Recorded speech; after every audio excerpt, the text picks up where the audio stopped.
लिखें सभी।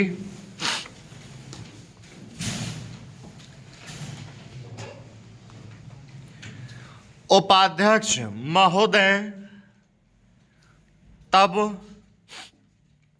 उन लोगों को कुछ आशा हुई कि हम लोग भी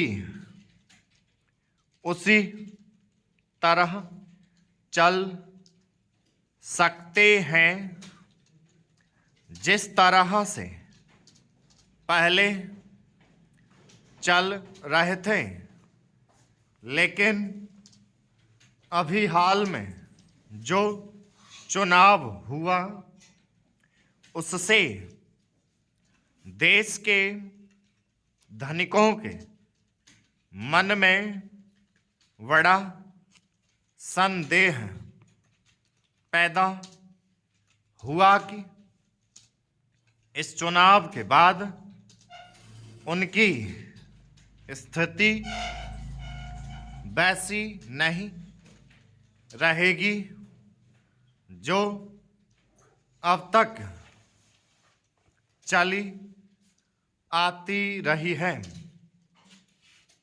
गरीबों और अमीरों के बीच में अब तक जो बहुत बड़ी अंतर चला आ रहा था, उसको अब तेजी से दूर करने का प्रयत्न किया जाएगा। श्रीमान, मैं आपका बहुत ही आभारी हूँ जो आपने सदन में चालू वर्ष के बजट पर अपने विचार प्रकट करने का अवसर दिया है। मैं इस बजट का समर्थन करने का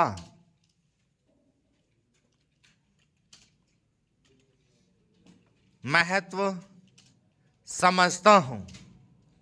श्रीमान, मैं सबसे पहले अपने दल के नेता प्रधानमंत्री को इस बात के लिए बधाई देना चाहता हूं कि उनके नेतृत्व में देश में कांग्रेस दल को स्पष्ट बहुमत मिला और इसके फलस्वरूप यहाँ पर केंद्र में एक ऐसी सरकार का गठन हुआ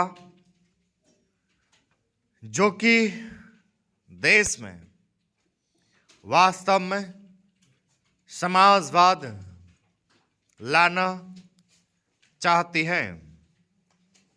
मैं वित्त मंत्री जी को इस बात के लिए बधाई देना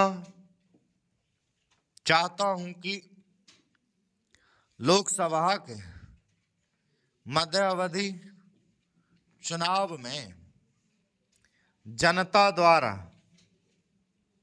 कांग्रेस दल को जो आदेश दिया गया था उन्हें स्मरण और वह तन मन धन से उसका पालन करना चाहते हैं। वह आदेश था। देश में सामाजिक और आर्थिक विषमता दूर करने का, देश से गरीबी, बेकारी और बेरोजगारी को हटाने का और देश के जो पिछड़े हुए हिस्से हैं उनका पूरा विकास करने का, साथ ही साथ इस बात का भी आदेश था कि देश के अंदर इस प्रकार की सामाजिक और आर्थिक व्यवस्था पैदा की जाए जिसके अंतर्गत जनता शोषण से मुक्त हो सके। श्रीमान, यह ठीक है कि देश में कृषि के क्षेत्र में उत्पादन में वृद्धि हुई है, परंतु इसके साथ ही साथ यह भी दृष्टि में रखना चाहिए कि लागत में भी पूरी वृद्धि हुई है। इसके लिए आवश्यक है कि सिंचाई के साधन बढ़ाए जाएं और अधिक उन्नत बीजों का प्रयोग किया जाए। आज कृषकों को कृषि के यंत्र मिलने में बहुत कठिनाई हो रही है। जैसे छोटे छोटे ट्रैक्टरों का देश में बड़ा अभाव है। उनके बनाने के लिए